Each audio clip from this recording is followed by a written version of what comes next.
Hi guys, it is Saturday, the second day of spring. Happy spring to all of you. I've got my spring colors on and I am out here showing property on a Saturday, just leaving an amazing property on the Upper West Side and now heading out to SoCal. Isn't the traffic fabulous in Santa Cruz these days?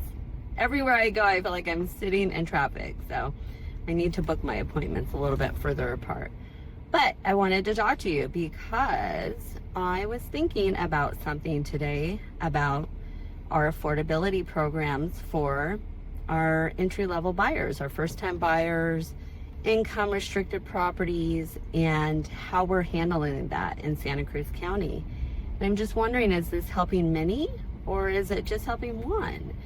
And so the reason I bring this up is because a new property just came up in SoCal, happens to be in one of the complexes of my very first ever sell into helping someone move into their first home. This is the topic for today. I want to talk about affordability and the programs that we're offering and find out, is this helping more people become homeowners or is it just helping one person become a homeowner?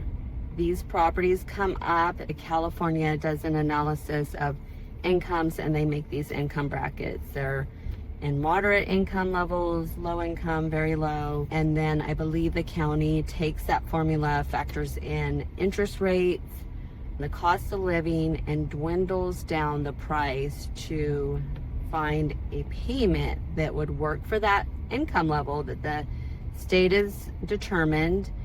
And then they come up with the sales price. A lot of times these homes do not have the ability to make a lot of equity. Many people call about these places. They're not sure what is all involved. Usually they'll have like a household guideline, how many people need to be in the home, what the income's maximum can be.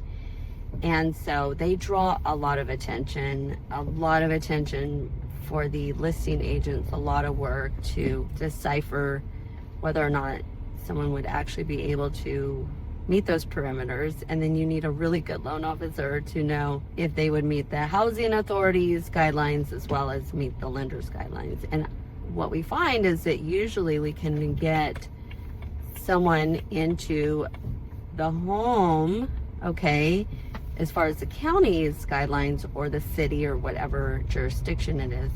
But those people typically don't meet the guidelines for the lender or vice versa. I've had these properties before and the incomes usually are below those people that we would like to see get in. It is sometimes like finding a unicorn in a group of people.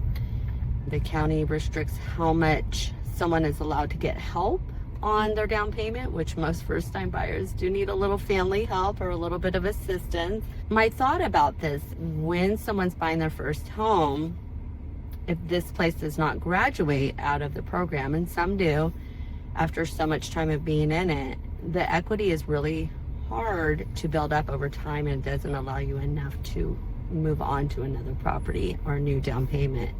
And so this kind of keeps people there. This particular person has dementia. He's been there for a very long time. The previous one, the lady had passed on. So it becomes a permanent place. My proposal, the reason I'm reaching out to you about this is, I think, could we do better in our county to help first-time buyers get into homes? Now, we used to have a program called the Silent Second, and what it would do is help you with your down payment, because down payments when you're paying this kind of rent is hard to come up with, right? And so the way it would work is they'll help you on your down payment. You don't have to make a payment on that second until you either refinance or sell. So if you buy a place for $100,000 and they give you 10% of that down payment, then when the value is $200,000 and you sell it, they'll get 10% of that $100,000. And I think like something like that could be a lot more beneficial to the buyer, because here's the thing, they can buy any property. Nobody's telling them how much they can make or not make. That's up to them. They get to go ahead and put equity into their home. They can stay there for as long as they want, but they're selling at fair market value. They're purchasing at fair market value. and we're not determining like who the buyer could be or who not.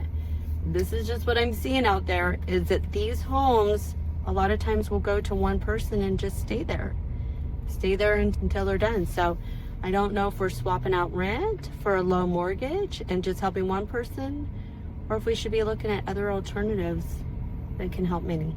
So that's my thought for today. All right, you guys take care.